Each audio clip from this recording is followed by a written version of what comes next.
Assalamualaikum warahmatullahi wabarakatuh. Perkenalkan, kami dari kelompok 8 yang beranggotakan yang pertama saya sendiri, Nabila Putri Nuraini, kemudian yang kedua ada Roma Indah Sari Saraswati, yang ketiga Ruslan, dan yang keempat Novita Aninda. Di sini, kami dari kelompok 8 akan mempresentasikan materi tentang perbedaan kaidah usul dan sumber hukum. Langsung saja, yang pertama, yaitu penyebab terjadinya perbedaan kaidah usul dan sumber hukum di kalangan imam mujtahid. Di sini kami akan membahas tiga bab, yaitu yang pertama, perbedaan dalam sumber hukum, yang kedua, perbedaan dalam memahami nas, dan yang ketiga, perbedaan dalam kaidah kebahasaan untuk memahami nas. Yang pertama, kami akan membahas tentang perbedaan dalam sumber hukum. Yang pertama, A. Periwayatan hadis. Perbedaan hukum yang berkembang di kalangan ahli fikih dalam hal periwayatan dan penerapan hadis meliputi: yang pertama ada keberadaan hadis. Periwayatan hadis-hadis tertentu tidak sampai kepada sebagian ulama karena adanya fakta domisili sahabat yang meriwayatkan hadis berbeda. Mazhab-mazhab besar tumbuh dan berkembang di wilayah yang berbeda pula. Contohnya, yaitu Imam Abu Hanifah menetapkan bahwa sholat istiqo tidak termasuk sholat jamaah sunat. Pendapatnya didasarkan atas hadis yang diriwayatkan oleh Anas ibnu Malik, di mana Nabi Muhammad dalam suatu kesempatan berdoa secara spontan meminta hujan tanpa dengan melakukan sholat. Sedangkan murid-muridnya, yaitu Abu Yusuf dan Muhammad serta imam-imam lain, semuanya sepakat bahwa sholat istiqo adalah dibenarkan. Pendapat mereka didasarkan pada riwayat Abad Ibnu Tamim dan yang lainnya, yang menyatakan bahwa Nabi pergi ke tempat sholat, berdoa meminta hujan dengan menghadap kiblat, membenahi jubahnya, dan memimpin kaum muslimin mengerjakan 2 rakaat sholat. Perkenalkan, nama saya Roma Indah Sari Saraswati. Saya akan melanjutkan presentasi dari teman saya sebelumnya, yaitu nomor 2, periwayatan hadis dhaif. Dalam beberapa kasus di mana sebagian ahli hukum mendasarkan ketetapannya pada hadis yang dalam faktanya dhaif, lemah, dan tidak dipercaya.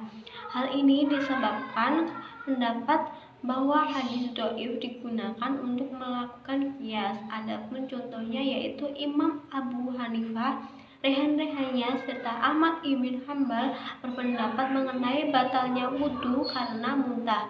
Berdasarkan riwayat Aisyah yang menyatakan bahwa Rasulullah pernah berkata, barang siapa yang mengalami muntah, mimisan, atau muntah karena mual-mual, hendaknya membatalkan sholatnya.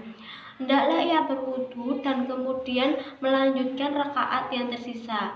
Sedangkan Imam Syafi'i, Imam Malik berpendapat 2 alasan bahwa kai atau muntah tidak membatalkan wudu. Pertama, hadis yang disebutkan di atas tidak sahih, dan kedua, kai atau muntah tidak secara khusus disebutkan dalam sumber hukum Islam lainnya sebagai suatu tindakan yang membatalkan wudu.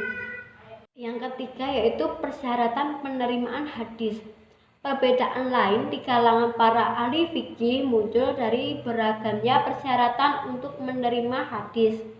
Para mujtahidin Irak atau Abu Hanifah dan para sahabatnya berhujjah dengan sunnah mutawatirah dan sunnah musyhurah dari halangan ahli fikih. Sedangkan para mujtahidin Madinah atau Mali dan sahabat-sahabatnya berhujjah dengan sunnah yang diamalkan penduduk Madinah.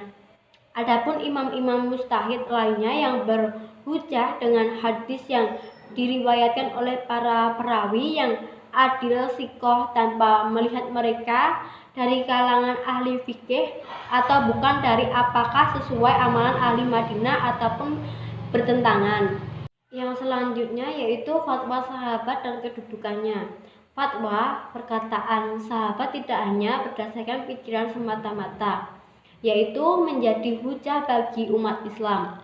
Ahli usul fikih menyatakan bahwa ketika membahas tentang fatwa, sahabat memiliki alasan bahwa apa yang dikatakan para sahabat tentu berdasarkan apa yang didengarkan dari Rasulullah Shallallahu Alaihi Wasallam. Demikian juga perkataan sahabat yang tidak mendapat reaksi dari sahabat lain bisa menjadi hujah bagi umat Islam.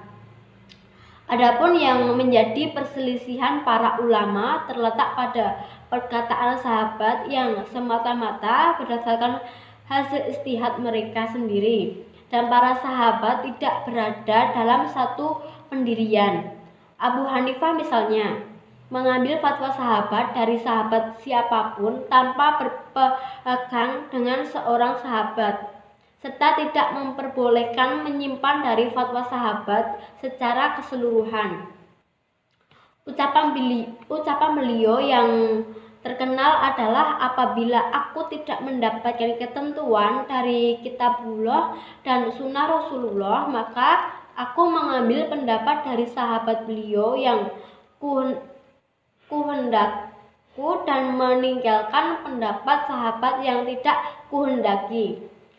Aku tidak mau keluar dari pendapat sahabat-sahabat tersebut untuk kemudian memilih pendapat selain sahabat.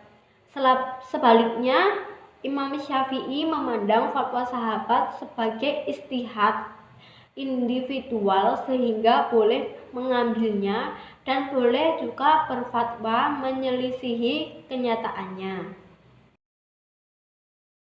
Dan para sahabat tidak berada dalam satu pendirian.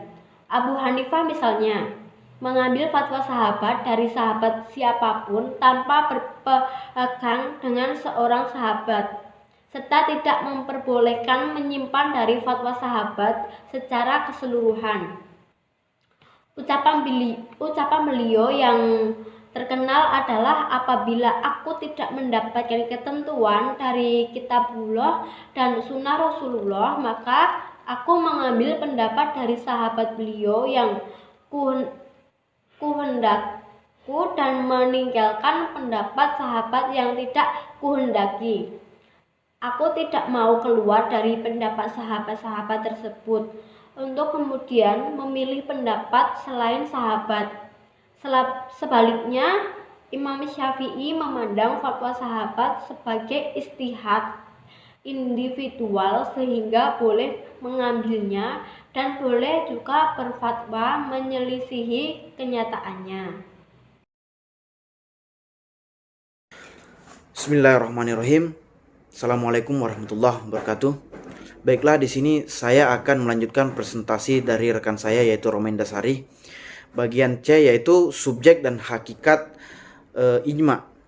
Para imam mazhab berbeda pendapat mengenai subjek yaitu pelaku ijma, dan hakikat kehujaan sebagaimana memandang ijma sahabat sejarah yang menjadi hujah, dan yang lain berpendapat ahlul bait lah yang menjadi hujah, dan yang lain lagi berpendapat bahwasanya ahlul Madinah ialah yang menjadi hujah.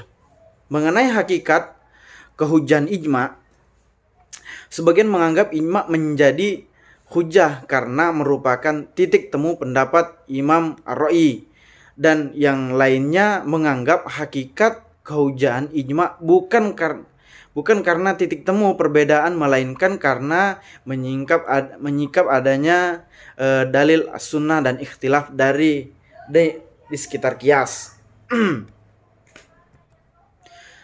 Terus slide selanjutnya yaitu D, ikhtilaf di sekitar kias. Sebagian mujtahid ada yang menerima kehujahan kias sebagai sumber hukum sesudah Al-Quran, Sunnah, dan Ijma, sedangkan sebagian lainnya tidak menerima kehujahan dari kias sebagai sumber hukum. Meskipun juga ada yang berbeda pendapat dalam hal yang patut dijadikan ilat hukum sebagian dasar penetapan hukum pada kias. Pada set selanjutnya yaitu nomor 2, perbedaan dalam cara memahami nas. Perbedaan dalam cara memahami nas, sebagian mujtahid membatasi makna nas syariat hanya ada tersurat dalam nas saja. Mereka disebut dengan ahlul hadis, fuqaha Hijaz. Dan selanjutnya, sebagian mujtahid lainnya tidak membatasi maknanya pada nas yang tersurat, tetapi memberikan makna tambahan yang dapat dipahami akal. Mereka disebut ar-ra'yi, yaitu fuqaha asal Irak. Baiklah, sekian dari saya. Kurang dan lebihnya saya mohon maaf. Saya kembalikan kepada moderator atau dilanjutkan kepada presentator selanjutnya. Saya Novitani Susanti dari kelompok 8 akan melanjutkan presentasi dari rekan saya, yaitu menjelaskan untuk poin yang ketiga, yaitu tentang perbedaan dalam kaidah kebahasaan untuk memahami nas. Dalam poin ini yang pertama menjelaskan tentang kata musytarak. Kata musytarak ialah kata yang mempunyai makna rangkap. Kata huru adalah lafai mustarak. Menurut Imam Malik, Syafi'i, ulama Madinah dan Abu Thawr serta pengikutnya berpendapat bahwa yang dimaksud huru itu adalah suci. Sementara Abu Hanifah, Sauri, Auzal, dan Ibnu Abi Laila dan pengikutnya berpendapat bahwa yang dimaksud dengan huru adalah haid. Dan penjelasan yang kedua itu tentang pengertian suruhan dan larangan. Contoh adalah suruhan menulis perjanjian, utang piutang, dan mendatangkan 2 saksi pada dalam Al-Quran surat Al-Baqarah ayat 282 yang artinya, hai orang-orang yang beriman, apabila kamu bermuamalah tidak secara tunai untuk waktu yang ditentukan, hendaklah kamu menuliskannya dan datangkan 2 orang saksi laki-laki di antara kamu. Menurut jumhur fuqaha, perintah-perintah tersebut hanya bersifat irsyad saja atau sunnah, sedangkan menurut fuqaha lainnya diartikan sebagai wajib. Dan untuk yang ketiga yaitu tentang kata-kata hakiki dan majazi. Suatu kata kadang dipakai dalam arti hakiki atau arti sebenarnya, dan kadang dipakai dalam arti majazi, buhan atau sebenarnya.